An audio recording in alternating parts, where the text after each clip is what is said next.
Sabes, hoy quiero contarte una historia realmente fascinante. Uno de los libros favoritos para mí que tengo en el Antiguo Testamento es el libro de Daniel. ¿Sabes por qué me fascina el libro de Daniel? Porque desde el primer capítulo veo a un Dios al control de la historia. El libro de Daniel es un libro profético. Allí encontramos en el capítulo 2 más de 2500 años de historia. Cualquiera que quiera negar la autenticidad de la Biblia tiene que leer Daniel capítulo 2 y se va a dar cuenta que la Biblia es un libro inspirado por Dios. La historia de Daniel es fascinante.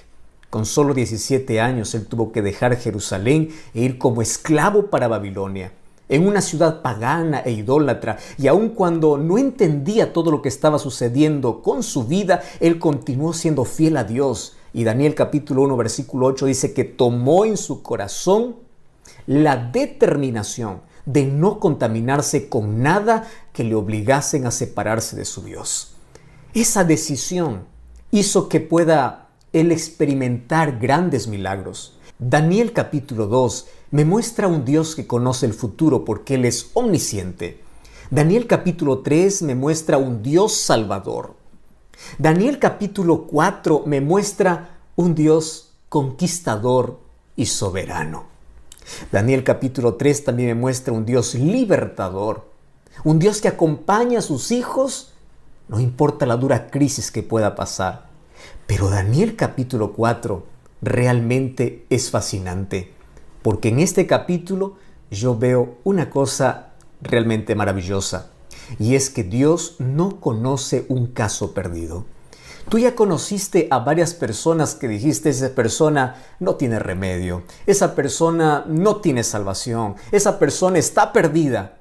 No, para Dios no existe caso perdido, a menos que el ser humano rechace siempre su gracia.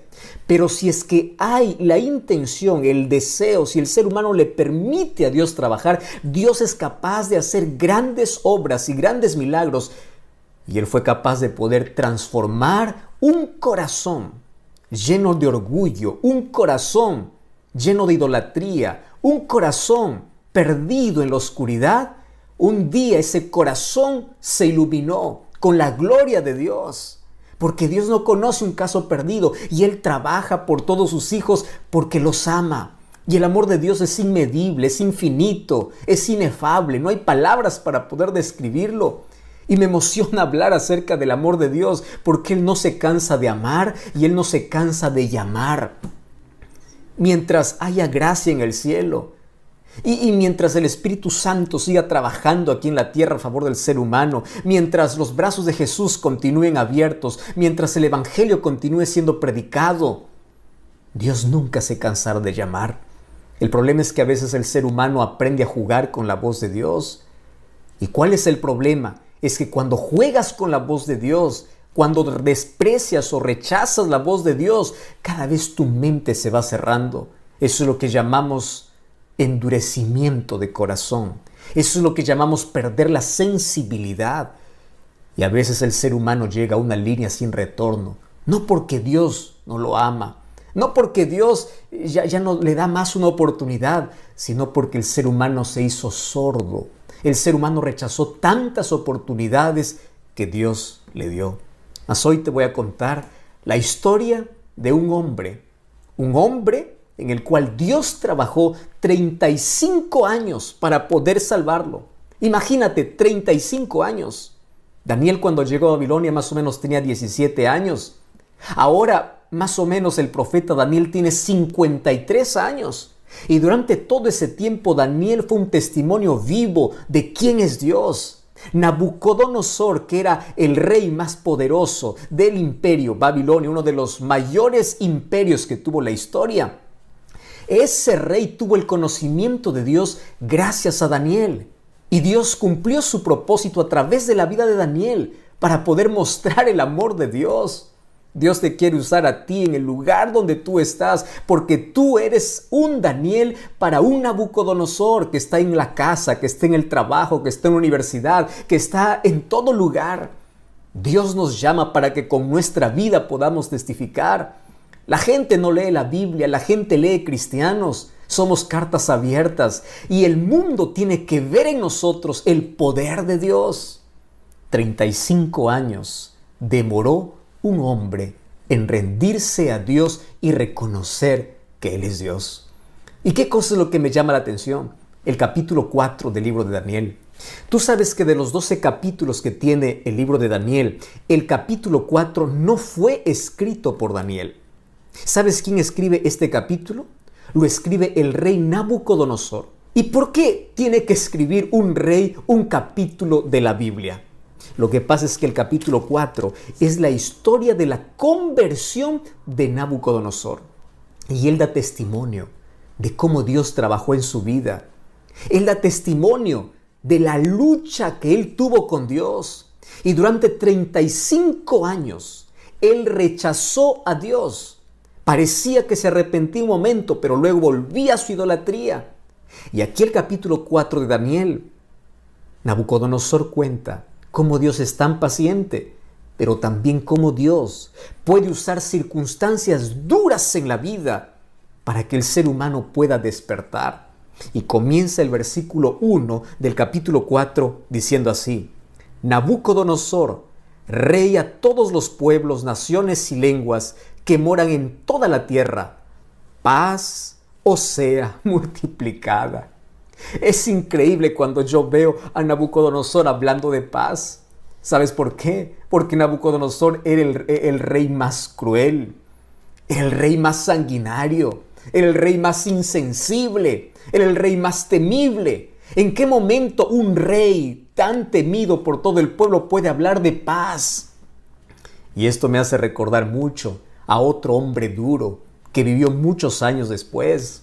Un hombre que perseguía a los cristianos, un hombre muy inteligente llamado Saulo. Este hombre también era duro, era cruel, y él pensaba que estaba haciendo un favor a Dios al perseguir cristianos sin darse cuenta que estaba persiguiendo a Jesucristo mismo. Pero un día él cambia y el encuentro que tiene con Dios le transforma de perseguidor a predicador, porque ese es el encuentro que tú necesitas en la vida. Tú no necesitas un cambio superficial, tú necesitas un cambio real, y ese cambio real acontece cuando te encuentras con Cristo y le permites que Cristo pueda obrar en ti. ¿Y qué cosa es lo que ocurrió con Saulo? Saulo empieza a escribir cartas, y cuando yo voy a Gálatas capítulo 1 versículo 3, Efesios capítulo 1 versículo 2, una de las palabras favoritas de Pablo en todos sus saludos es paz. ¿Y por qué te estoy mencionando eso? Porque aquí Nabucodonosor está usando esa palabra, paz o sea multiplicada. ¿Cómo es posible que un rey tan malo ahora sea un rey pacificador? Hay una sola razón: Cristo hace la diferencia en la vida. Cuando hay paz en tu vida, tú puedes ofrecer o tú puedes desear también esa paz para los demás. Pero cuando tú estás con una tormenta en el corazón, es posible que estés atormentando la vida de los demás. ¿Ya te diste cuenta que hay gente insoportable? ¿Ya te diste cuenta que hay gente con la cual uno no puede convivir porque tiene un corazón atormentado? Sin embargo, cuando Cristo entra a la vida, limpia toda la suciedad que hay en el corazón. ¿Y qué cosa es lo que sucede? Coloca paz en la vida. Aquí Nabucodonosor dice: paz sea para todos ustedes. Pablo en sus cartas también escribiría: la paz sea para todos ustedes. Y sabes una cosa, me llama la atención que el regalo que Dios da a las personas que tienen un encuentro con Cristo es paz. Por eso es que la paz no se puede comprar en una farmacia. La paz no se puede comprar con dinero. La paz no se puede comprar con fama. La paz no se puede comprar con nada en esta vida, porque la paz es un regalo de Dios para aquellos que le aman. Y tú hoy puedes tener paz, y cuando tienes un corazón en paz no importa la tormenta afuera, pero cuando tienes un corazón atormentado no importa la tranquilidad que hay fuera. ¿Ya te diste cuenta que nuestra mayor necesidad en la vida es de tener paz en el corazón? Pero ¿en qué momento él llegó a tener esa paz verdadera? Cuando Nabucodonosor se sometió a la voluntad de Dios. ¿Qué significa eso? Desde que venimos a este mundo, venimos dando la espalda a Dios. Venimos siendo enemigos de Dios, queriendo hacer nuestra propia voluntad, pensando que nosotros tenemos la razón, queriendo hacer lo que a nosotros nos place. Y cuando damos la espalda a Dios, creamos heridas en la vida. Y cuando nos alejamos de Dios, creemos que las cosas están bien, pero nuestras decisiones equivocadas nos llevan a hundirnos y a tener cada vez un corazón más atormentado. Gracias a Dios que Él no desiste. Gracias a Dios que Él siempre va a nuestro encuentro. Gracias a Dios que Él usa medios para poder salvarnos. Pero 35 años demoró Nabucodonosor para que pueda entender ese amor, para que pueda tener paz en el corazón.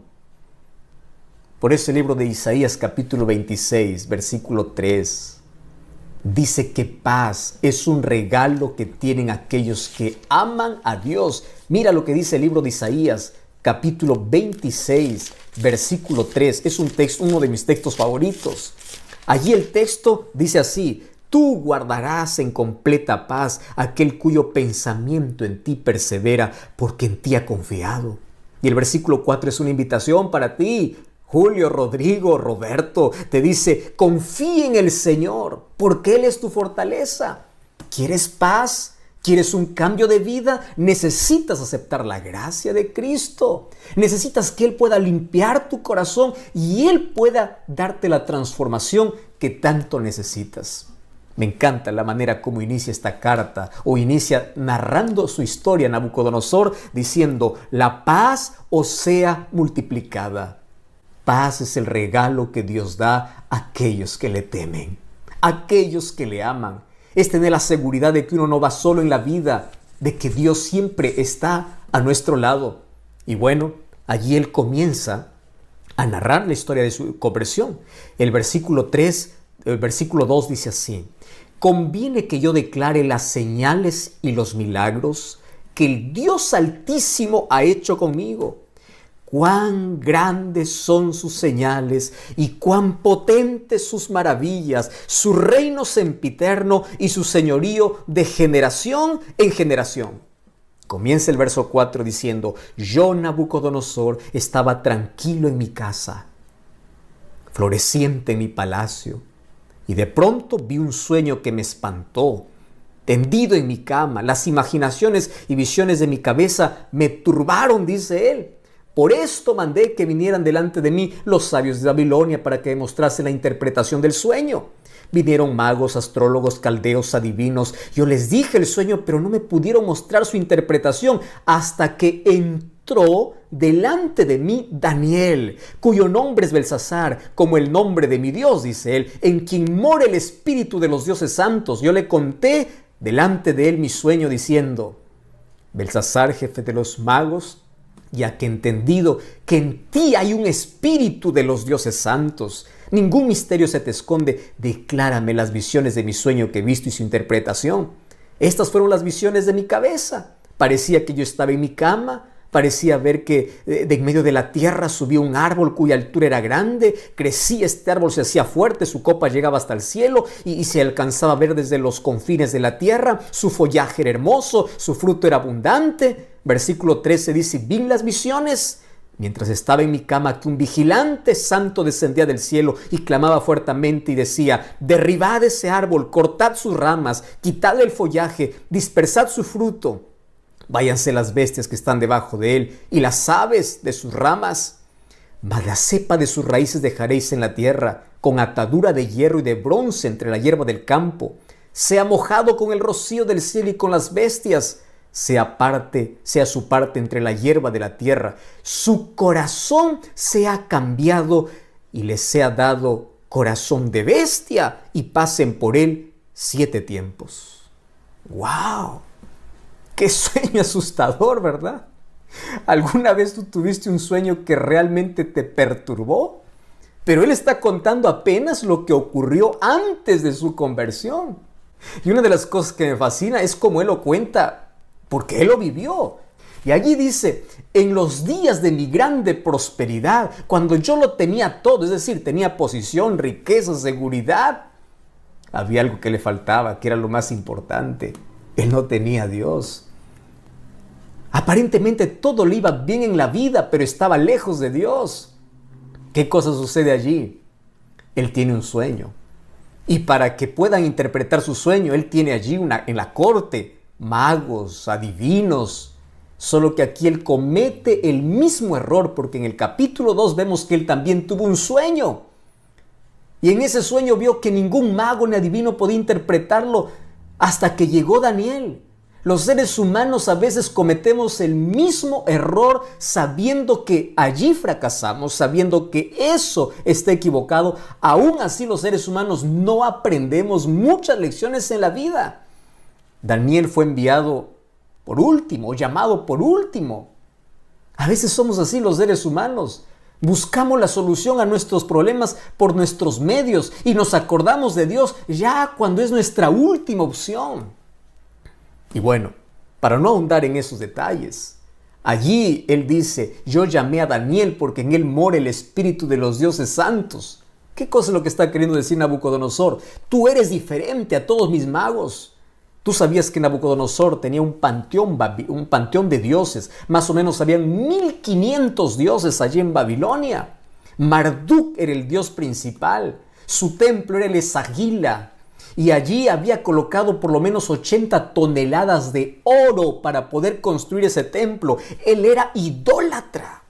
Sin embargo, sus dioses no lo podían proteger. Sus dioses no podían revelar los misterios de la vida. ¿Cuántas veces Dios les mostró eso? Sin embargo, el ser humano es rebelde. El ser humano insiste en aquello que sabe que no está bien. Así es el ser humano. Se enterquece en su capricho. Quiere continuar con su vida despreciando la luz que Dios le da. Ahora, es interesante. En el versículo 17, en adelante, dice que cuando Daniel llegó, versículo 19, dice que él estuvo casi 1 hora atónito. Y allí le dice, mira, lo que yo te voy a decir no te va a gustar, pero yo te voy a decir. Una de las cosas que me encanta de Daniel es que él no disfraza el asunto. Él tiene que decir el mensaje que viene de Dios. Hay muchas personas que les gusta hablar solamente aquello que les gusta escuchar a la gente. Daniel no es así. Daniel es aquel que sabe que tiene un mensaje urgente y le da el mensaje. Y le dice, mira, querido rey, la interpretación que te va a dar no te va a gustar. Esto es como una ampolla, te va a doler, pero al final te va a hacer bien. ¿Y cuál es la interpretación? Aquel árbol que tú veías en tu sueño eras tú. Y te voy a decir que un día tú vas a perder tu dominio. Hoy estás en prosperidad, pero un día va a llegar la adversidad a tu vida. Y sabes, esto Dios lo va a permitir. Y Dios va a permitir, yo no sé cómo, Él lo va a permitir para que tú puedas perder tu dominio, tu poder, porque eso es lo que te impide reconocer a Dios. Eso es lo que te impide entregarte a Dios. Y qué cosa terrible, porque en la misma visión se dice que hasta que su corazón fuese cambiado, él tenía que pasar un tiempo con las bestias del campo. 7 tiempos significa 7 años. Y la historia bíblica y extra bíblica confirma de que un día Nabucodonosor adoptó un comportamiento de un animal. Él quedó loco. ¿Y cómo así? Tú sabes que por 7 años él dejó el palacio y se fue al campo. Sus uñas le crecieron, el cabello le creció, se comportaba como un animal. Hoy ya se conoce que esto es una enfermedad, esto es un desorden mental. Personas que adoptan la conducta de animales, algunos dicen que es licantropía clínica o boantropía clínica, donde el ser humano piensa que es un animal porque pierde la razón. Y durante 7 años estuvo en la mayor humillación, siendo el rey más poderoso, siendo el rey más temible. Un día él tuvo que experimentar el polvo de la derrota para poder reconocer a Dios. Y Dios lo permitió. Y tú puedes decir, ¿pero qué? ¿Acaso Dios no es cruel? ¿Dónde está el amor de Dios? Aquí está el amor de Dios. Préstame atención a lo que te voy a decir. ¿Qué harías tú para poder salvar a tu hijo de una tragedia? Vamos a imaginar que tú sabes, esto es solo una imaginación, que tú puedes ver el futuro. Y tú sabes que mañana tu hijo al salir de casa va a sufrir un accidente y va a morir. Yo te hago una pregunta.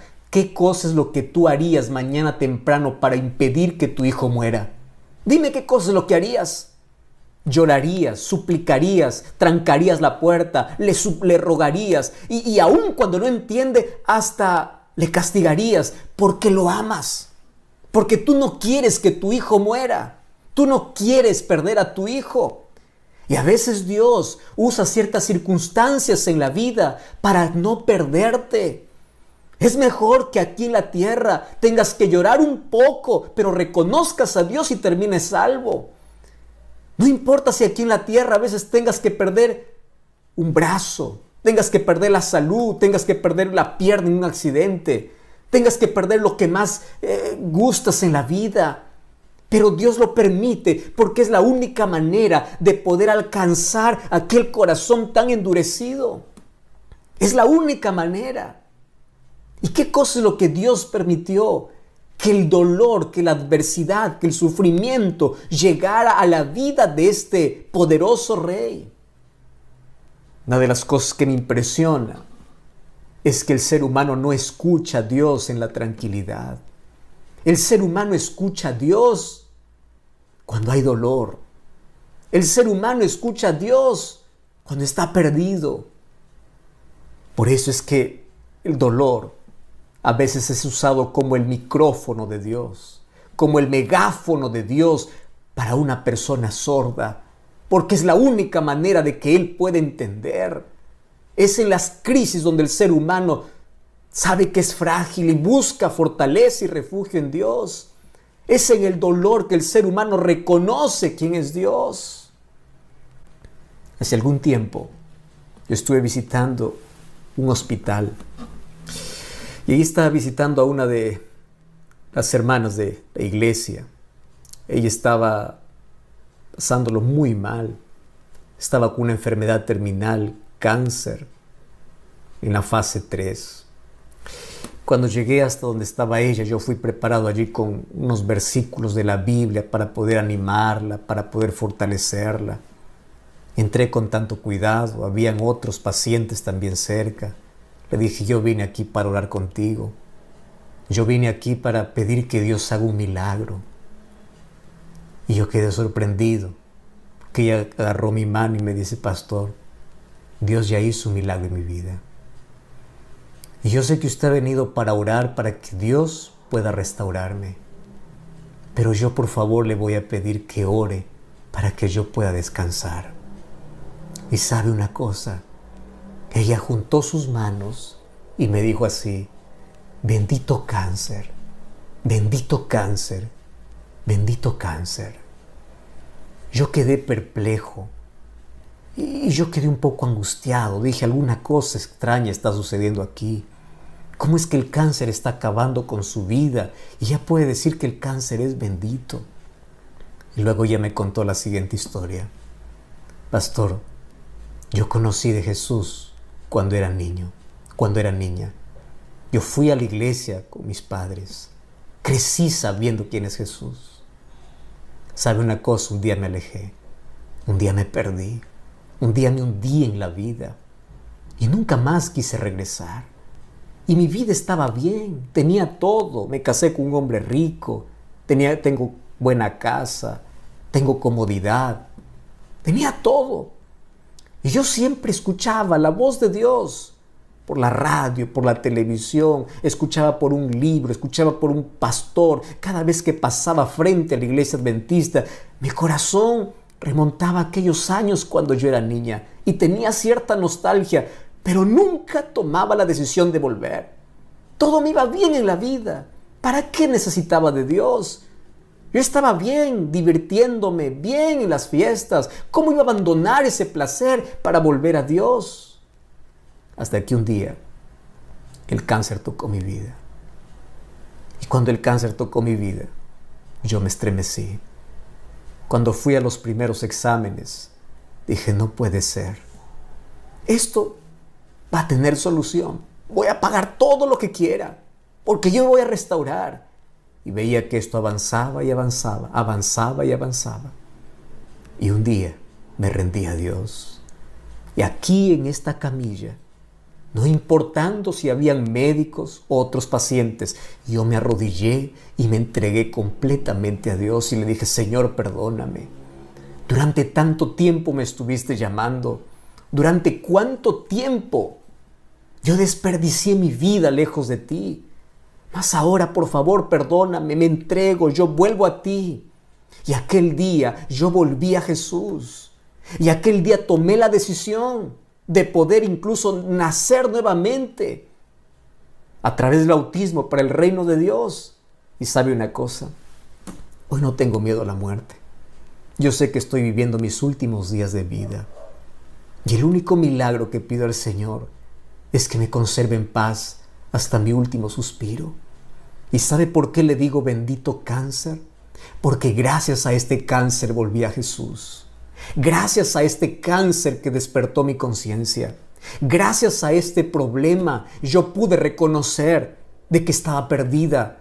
Si ahora muero no tengo miedo, porque yo sé que cuando Cristo regrese, me va a resucitar, me va a levantar del polvo. Pastor, ¿usted se da cuenta que hubiese pasado de mi vida si hubiese muerto sin este cáncer? Hubiese estado perdida. Por eso, bendito cáncer que tocó mi vida. Yo quedé pensando en cómo las circunstancias más adversas de la vida pueden tornarse en las mayores bendiciones cuando se trata de volver a Jesús. Yo estoy hablando para alguien que está pasando muy mal en este momento, para alguien que lo perdió todo, para una mujer que llora por la pérdida de su hijo, para un padre que llora, para un esposo, para una esposa. Estoy hablando para personas que perdieron todo a causa de la pandemia. Estoy hablando para personas que perdieron todo, perdieron familiares, perdieron amigos, perdiste todo, de la noche a la mañana. Y allí, probando el polvo de la derrota y del fracaso y del dolor, levantaste tus ojos al cielo y pediste ayuda a Dios. Dios no quiere que tú sufras, pero si por amor a veces puede permitir que el dolor toque tu vida para poder despertarte, lo va a hacer, porque Él no quiere que te pierdas eternamente. Mientras Nabucodonosor era el genio político y militar, mientras su reino era poderoso, mientras su vida tenía popularidad y éxito, él no reconoció a Dios, no escuchó la voz de Dios. Porque aquellas lecciones que no aprendemos en la prosperidad, lo aprendemos en la adversidad. ¿Y qué lecciones tenemos que aprender? Mira lo que dice el libro de Daniel capítulo 4, versículo 34. Al fin del tiempo, yo, Nabucodonosor, alcé mis ojos al cielo y mi razón me fue devuelta. Y en lugar de maldecir a Dios, mira lo que dice: bendije al Dios Altísimo, le alabé y glorifiqué al que vive para siempre, cuyo dominio es sempiterno y su reino por todas las edades. Versículo 36. En aquel mismo tiempo mi razón me fue devuelta, mi reino, mi dignidad, mi grandeza volvieron a mí. Versículo 37. Ahora yo, Nabucodonosor, alabo y engrandezco y glorifico al Rey del cielo, porque sus obras son verdaderas, sus caminos son justos, y Él puede humillar a los que andan con soberbia. Yo imagino a Nabucodonosor contando esta historia con lágrimas en los ojos. Un día yo quiero abrazar a Nabucodonosor en el cielo y quiero preguntarle muchas cosas. Especialmente ese momento cuando él levantó sus ojos al cielo. ¿Sabes? Los seres humanos estamos tan entretenidos en las cosas de este mundo que nos olvidamos de nuestro Creador. Nos olvidamos de nuestro Dios. El orgullo toma posesión de la vida. Los intereses personales, la riqueza y el dinero es colocado en lugar de Dios. Y sabes qué triste es cuando el ser humano da la espalda a Dios y cada vez se va hundiendo más. En el nombre de Dios, yo tengo una invitación para ti. El mensaje de hoy es: decide rendirte. Por favor, ríndete a Cristo. Tú no puedes rendirte ante la vida. Ante la vida tienes que luchar, tienes que esforzarte, tienes que sobresalir. Pero el único lugar donde tú ganas cuando te rindes es cuando te rindes a los pies de Jesús. Ríndete a Cristo antes que sea tarde.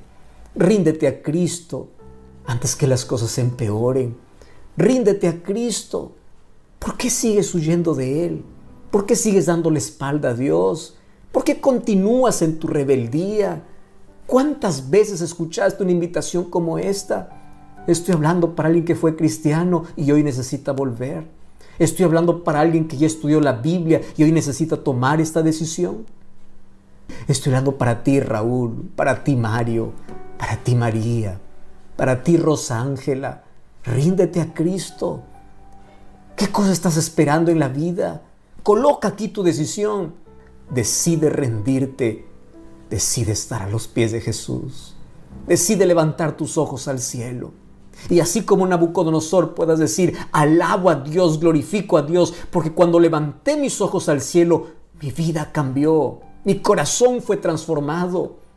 Y Dios hoy quiere hacer el mayor milagro en tu vida. ¿Sabes cuál es el mayor milagro que Dios quiere hacer? Transformar tu vida. Esa vida destruida por el pecado, hoy puede ser una vida construida para el reino de Dios.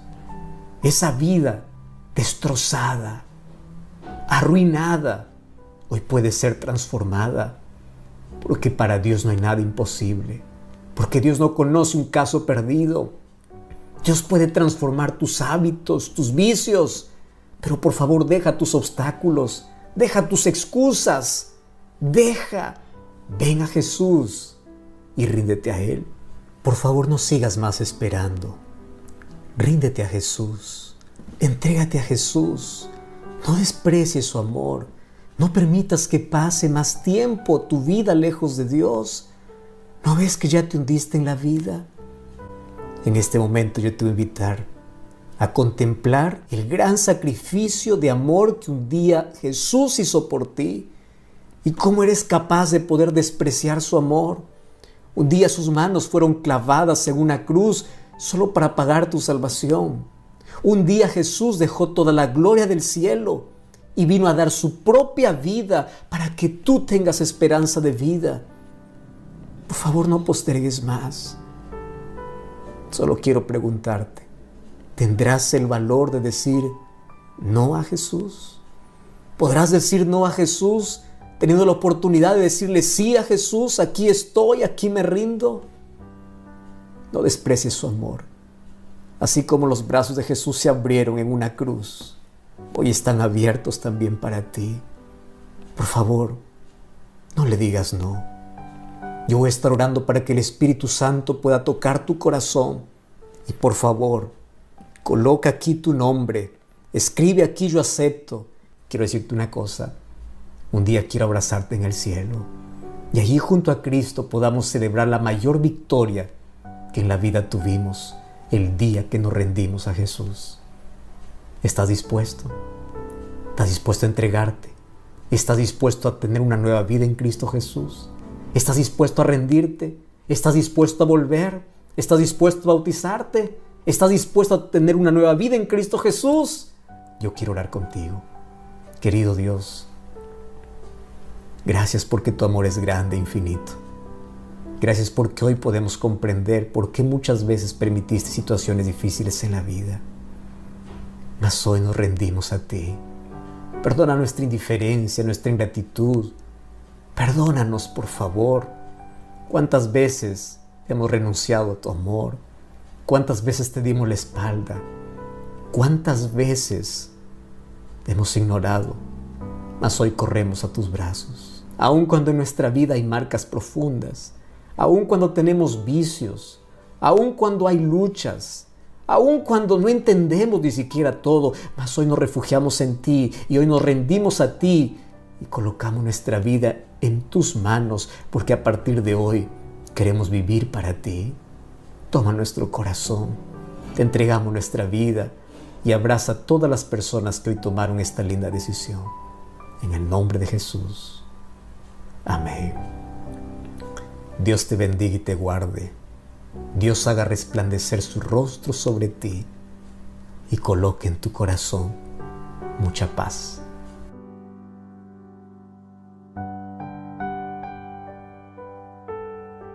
Hace algunos meses una mujer me escribió muy preocupada y me decía allí en su mensaje: pastor, perdóneme, pero diga lo que usted me diga, yo no voy a volver a creer en Dios. Durante toda mi vida yo creí en Él, pero ahora acabo de comprobar de que Dios no existe. Durante 4 años yo vine orando por mi único hijo. Era el único hijo que yo tenía, para que Dios pueda restaurarlo, para que Dios pueda sanarlo de un cáncer que él tenía. Y ahora, a los 24 años de edad, él murió. Pastor, ¿usted cree que Dios es justo? Y volví allí a preguntar, ¿usted cree que Dios es justo? La primera pregunta que yo respondí a esta mujer, a esta dama que me hizo esa pregunta, después de contarme toda la tragedia y toda la historia, yo le devolví la pregunta y le dije: ¿tú crees que es justo culpar a Dios? Si tú me dices, si yo creo que Dios es justo al permitir que tu hijo pudiese morir, ¿tú crees que es justo que nosotros podamos culpar a Dios? ¿Tú crees que es justo? ¿Cuántos porqués en tu vida no han sido resueltos? Estuve leyendo un artículo interesante y decía que el 60% de ateos que existe en el mundo son personas que en algún momento creyeron en Dios. Todos creyeron en Dios. Sin embargo, ese 60% tuvieron tantas preguntas en su mente que no consiguieron encontrar respuestas. Y porque no consiguieron encontrar respuestas, llegaron a una conclusión. ¿Y cuál es la conclusión? Dios no existe. Si Dios existiese, ¿por qué permitió esta tragedia? ¿Por qué me quitó a mis padres? ¿Por qué permitió esta situación? ¿Por qué y por qué? Y los porqués aumentan en la cabeza. Ahora, el problema no es preguntarse por qué. El problema es preguntar en el lugar equivocado. Y si tú vas a los libros, vas a la ciencia, vas a la filosofía, vas a los argumentos humanos, te van a decir, es verdad, Dios no existe. Porque ¿cómo un Dios de amor es capaz de no hacer nada para que sus hijos no pudiesen sufrir? ¿Cómo es posible? Quedé impresionado. 60% de las personas que hoy dicen no creer en Dios fue porque no hubo respuesta para las preguntas que ellos tuvieron. ¿Y sabes por qué no encontraron respuesta? Porque no fueron a la fuente de la verdad. No fueron a la palabra de Dios. En la Biblia tú encuentras las respuestas para tus principales inquietudes. Es por eso que en este momento vamos a abrir la palabra de Dios para encontrar respuestas y el por qué existe el dolor y el sufrimiento en este mundo. Básicamente, en este momento quiero responderte las 5 principales preguntas que todos los seres humanos nos hemos hecho alguna vez. Yo también me hice alguna vez. Así que yo me siento identificado mucho con el dolor o con el sufrimiento porque ya también pasé por momentos tristes en mi vida. Y la primera pregunta que los seres humanos nos hacemos es, ¿por qué existe el sufrimiento? ¿Dios creó el sufrimiento? La respuesta es obvia, la respuesta es simple, la respuesta es sencilla de entender. Romanos capítulo 6, versículo 23 dice así: porque la paga del pecado es muerte, mas la dádiva de Dios es vida eterna en Cristo Jesús. Pastor, ¿por qué existe muerte? Por el pecado. ¿Por qué existe dolor? Por el pecado. ¿Por qué existen tragedias? Por el pecado. Pastor, ¿y por qué existe injusticia? Por el pecado. ¿Por qué? Todos tus porqués tienen un origen, tienen una razón de existir. Y para ello tenemos que trasladarnos allá al jardín del Edén, cuando Dios creó a Adán y Eva. En el plan de Dios, en el proyecto de Dios, al crear al hombre y a la mujer, no lo creó para que éste pudiese sufrir. Lo creó para que pudiese ser feliz. Lo creó para vivir eternamente. Pero esa felicidad y esa eternidad tenía una condición. Y la condición era que ellos deberían depender siempre de Dios, deberían ser leales a Dios, deberían obedecer las leyes de Dios. Y Dios allí probó su lealtad. Allí puso en medio del huerto, en medio del jardín del Edén, un árbol. Y dijo, no toquéis, no os acerquéis, no tomen de este fruto, porque el día que ustedes coman, de cierto van a morir. Y tú sabes toda la historia, ya lo hemos hablado muchas veces. Un muchacho cierta vez me dijo así, pastor, ¿y yo qué tengo que ver con eso? ¿Cómo es justo, cómo es posible que yo pueda tener que cargar un error de 4,000 o 6,000 años? Allá ellos pecaron, ellos ofendieron a Dios, entonces ellos merecían morir y ellos merecían todo el castigo. ¿Por qué yo tengo que cargar si yo no hice nada? Yo no estuve allí en el jardín del Edén. ¿Sabes qué me hizo pensar mucho esa pregunta? Porque yo tenía que darle una respuesta inmediata. Cuando él me decía, ¿qué tengo que ver con la consecuencia del pecado si eso ocurrió allá en el Edén y quien desobedeció fue Adán y fue Eva? Entonces, yo quiero que pienses también en algo. Es verdad que tú no tuviste nada que ver allí, pero tampoco tuviste nada que ver en el rescate. Tampoco tuviste nada que ver en la salvación. Por eso la palabra de Dios dice, por uno entró la muerte, pero también por uno entró la vida. Por Adán todos morimos, pero por Jesucristo todos podemos vivir. Eso significa, así como tú no tuviste nada que ver en la entrada del pecado, tampoco tuviste que hacer nada para que hoy puedas tener acceso a la salvación. Dios te entregó, Dios te dio. Entonces estamos en la misma situación también hoy que Adán y Eva. Es cuestión de nuestra elección para vivir o para morir eternamente. Entonces, la respuesta es simple. ¿Por qué hay sufrimiento? Por la entrada del pecado. Lejos de Dios es un caos. El momento que el ser humano se separa de Dios, empieza a morir. ¿Qué cosa es pecado? Pecado es darle espalda a Dios. Pecado es ofender a Dios. Pecado es desobedecer la voz de Dios. Pecado es ofender o romper la ley de Dios. Es decir, romper una relación con Dios. Y cuando uno da un paso al costado de Jesús, cuando uno huye de Dios, entra en el terreno de la muerte, del dolor y del sufrimiento. Y aquí viene una segunda pregunta que los seres humanos nos hacemos. Pastor, ahora entiendo el origen del sufrimiento, pero ¿por qué todos tenemos que sufrir? ¿Por qué? Sabes, los seres humanos sufrimos por 3 razones. Primera razón, la mayor parte de nuestro sufrimiento son solamente consecuencia de nuestros actos. La gran parte de las enfermedades que existen en el mundo y que el ser humano tiene que cargar esa enfermedad en su cuerpo son por desobediencia a las leyes de la salud. Leyes que Dios estableció en su palabra. Leyes de alimentación, leyes de hábito, leyes de estilo de vida, etc. Tú sabes que hay cosas que te hacen daño, pero tú sigues consumiendo. Sabes que el alcohol trae cáncer, sabes que el cigarrillo te quita la vida, pero aún sigues consumiendo.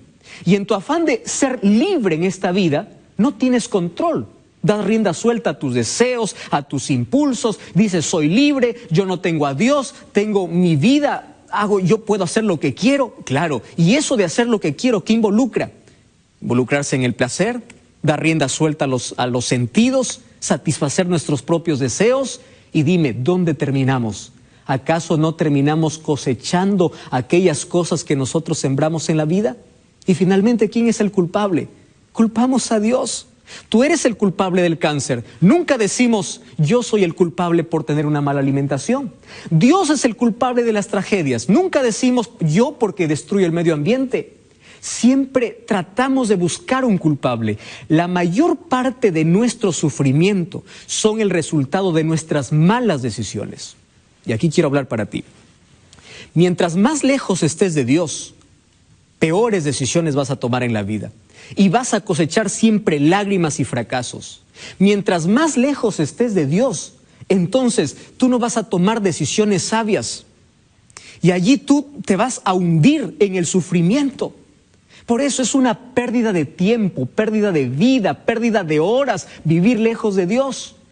Dios quiere liberarte del pecado. Dios quiere salvarte del pecado, porque sabe que las consecuencias del pecado traen sufrimiento. ¿Por qué muchas personas están en la cárcel? ¿Por qué muchas personas están con cáncer? ¿Por qué muchas personas están sufriendo? Solamente cosechan el resultado de aquellas cosas que siembran o que sembramos en la vida. La primera cosa por la cual nosotros sufrimos es porque son el resultado de nuestras decisiones y de nuestras elecciones. La segunda razón por la cual nosotros sufrimos, o porque el sufrimiento toca la vida del ser humano, es porque aquí en la tierra hay un enemigo de Dios que se deleita en hacernos sufrir. ¿Y sabes cuál es el propósito del diablo? El propósito del diablo es que en tu cabeza esté desfigurado el rostro de Dios. El diablo quiere que tú mires al cielo y digas así: tú eres un Dios malo, tú eres un Dios injusto. ¿Por qué los niños mueren? ¿Por qué hay tempestades? ¿Por qué hay inundaciones? ¿Por qué la gente la gente buena muere y por qué la gente mala sigue viva? Entonces en tu cabeza se crea un concepto equivocado de Dios.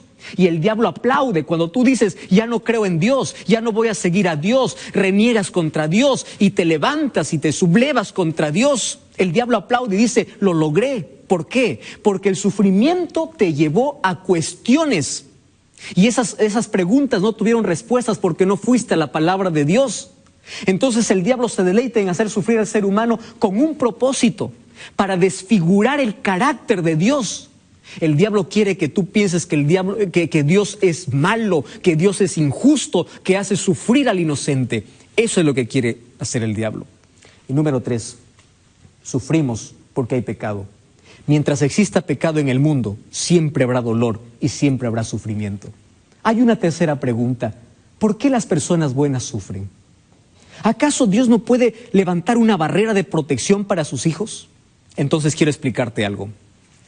Tenemos que nosotros analizar esta noche qué cosas Dios prometió y qué cosas Dios no prometió. Porque muchas veces nosotros vamos a Dios a reclamarle cosas que Él nunca nos dijo. Para ver qué cosa Dios no prometió, mira lo que dice el libro de Salmos, capítulo 34, versículo 19. Cuando a mí me hacen la pregunta: ¿por qué la gente buena sufre? Yo gusto leer de este texto. Dice así: muchas son las aflicciones del justo. ¿Te das cuenta de lo que está diciendo la Biblia? Quiere decir que el hombre justo, la persona íntegra, la persona fiel a Dios, no está excluida del sufrimiento. Muchas son sus aflicciones, pero también dice: de todas ellas Dios las librará. Versículos anteriores dice: cercano está Jehová a los quebrantados de corazón. Y el versículo 17 dice: claman los justos y Jehová los oye y los libra de todas sus angustias, de todos sus problemas. ¿Esto qué significa? Dios nunca prometió que mientras estés en el mundo, el sufrimiento no va a tocar tu vida. Jesús dijo: en el mundo tendréis aflicción, pero confiad, yo he vencido al mundo.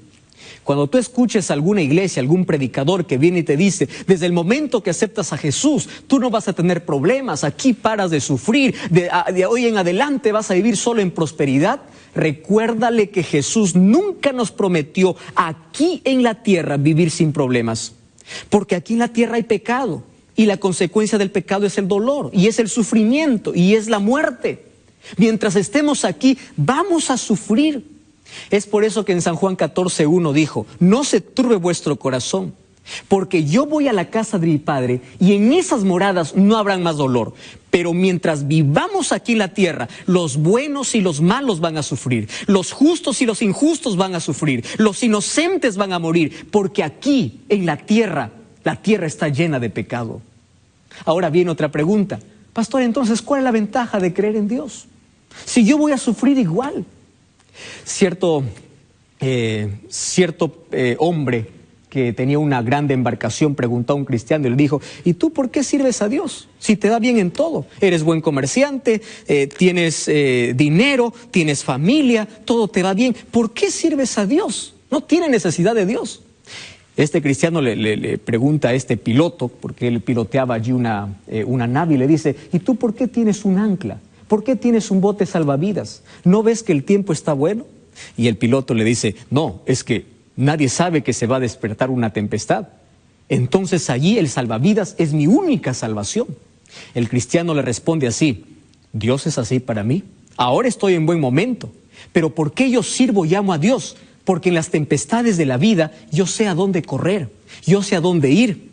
David decía, Dios es nuestro amparo y fortaleza, es nuestro pronto auxilio en las tribulaciones. ¿A dónde corres si no tienes a Dios? ¿A dónde corres? Dime a dónde te vas. Una cosa es sufrir con Dios y otra cosa es sufrir sin Dios. Una persona que no tiene a Dios en el corazón, ante los problemas se enloquece. Ante las dificultades busca la muerte, la gente se suicida. Pero cuando una persona tiene a Dios en el corazón, puede perder el trabajo, pero cuando llega la noche se va a descansar y duerme confiado de que Dios va a proveer todas sus necesidades. Cuando una persona tiene a Dios y pierde un ser querido, llora, sí llora. Claro que llora porque la ida de un ser querido nos causa dolor. Pero Pablo decía, ustedes deben llorar como aquellos que tienen esperanza, no como aquellos que no tienen esperanza. ¿Qué significa tener esperanza? Que hoy yo entierro a mi ser querido, pero sé que cuando Cristo regrese, esa persona va a resucitar y allí no habrá más despedidas, no habrá más dolor, no habrá más muerte, no habrá más lágrimas. Esa es nuestra mayor esperanza. Entonces, querido, vale la pena ser fiel a Dios. Mira, el diablo manda el sufrimiento con un propósito, para destruir al ser humano y para que el ser humano pueda tener un rostro desfigurado de Dios en su vida. Pero Dios puede cambiar ese sufrimiento y puede usarlo con un buen propósito. A través del sufrimiento, Dios permite que toque nuestra vida porque allí pule nuestro carácter. Allí nos enseña a depender de Dios. Allí nos enseña a ser humildes. ¿Tú sabes que no existen milagros si primero no hay problemas? ¿Sabías eso? Dios quiere mostrar su poder en tu vida. Dios permitió que Daniel fuese a un foso de leones. Dios permitió, pero Dios le acompañó en medio del foso de leones. Dios permitió que los 3 amigos de Daniel entrasen a un horno de fuego. Eso es dolor, eso es sufrimiento, eso es injusticia. No es injusticia. Dios los acompañó y de allí hizo un milagro. Los problemas nos dicen a quién servimos y a quién tenemos en el corazón. ¿Sabes que los seres humanos reaccionamos de manera diferente? Job ante el sufrimiento adoró a Dios y la esposa maldijo a Dios. Es allí donde nuestro corazón revela el verdadero carácter. Y es allí donde Dios puede usar ese carácter deformado por el pecado para pulirlo. Cierto pastor fue a preguntar a un joyero y le dijo, ¿cómo sé yo que el oro es puro? Y aquel joyero le dijo, ¿quieres saber cuándo el oro es puro? Cuando tú agarras el oro y ves que tu rostro se refleja en el oro. Yo imagino muchas veces a Dios decir así, yo quiero que tu carácter pueda brillar como el oro puro. Y quiero que mi rostro pueda reflejar en tu vida. Es por eso que las dificultades, las tribulaciones, los problemas, el sufrimiento en la vida, algún momento va a tocar tu corazón. Pero yo voy a estar contigo. Yo estaré siempre a tu lado. Y sabes una cosa, Dios comprende tu sufrimiento porque Él sufrió. Estás llorando en la vida. Jesús lloró también. Estás sufriendo una injusticia en la vida. Jesús fue tratado injustamente. Eres calumniado en la vida, Jesús fue calumniado. Todo tu dolor, Jesús ya lo experimentó. Es por eso que en este momento quiere darte un abrazo y quiere decirte, conozco tu dolor. Mientras estés aquí en la tierra, vas a sufrir, pero yo voy a estar contigo. Pero un día, yo vendré para llevarte a un lugar donde no existirá más lágrimas ni más sufrimiento. ¿Quieres orar conmigo? Querido Dios, toma mi corazón. Aquí yo puedo sufrir por el pecado. Hay lágrimas de dolor por las tragedias, por la injusticia y por todo lo que estoy pasando. Mas yo confío en ti. Quiero que me des fortaleza en este momento difícil. Y sueño con aquella maravillosa esperanza de verte regresar pronto para que pongas fin al pecado, al dolor, a la muerte y a sus consecuencias, porque quiero vivir contigo por la eternidad, en ese lugar donde no habrá más motivos para llorar. Me entrego a ti en el nombre de Jesús. Amén. Gracias por acompañarme en este programa. Recuerda que la verdad te da libertad y te prepara para la eternidad.